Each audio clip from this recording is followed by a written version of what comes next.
ஸ்ரீமதே ராமானுஜாய நமஹ. ஏய், என்ன பண்ற? சாமி திருநூறு வைக்கிறேன். சாமி திருநூறு வைக்க கூடாது. ஏன்? ஆமா, நீ இப்ப தூரமா இருக்கீல, அந்த மாதிரி சமயத்துல சாமி கும்பிட கூடாது, திருநூறுலாம் வைக்க கூடாது. அதான் ஏன்? அதெல்லாம் அப்படித்தான். பண்ண கூடாதுன்னா பண்ண கூடாதான். சும்மா கேள்வியா கேட்டு இருக்காத. ஏன் பாட்டி?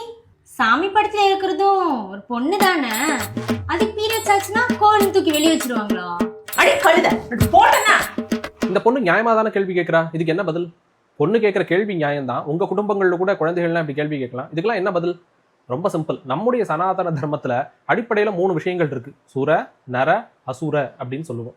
இதுல நரர்கள்னா மனுஷர்கள் நாமெல்லாம், தேவதைகளுக்கு சுரர்கள் அப்படின்னு சொல்றது உண்டு.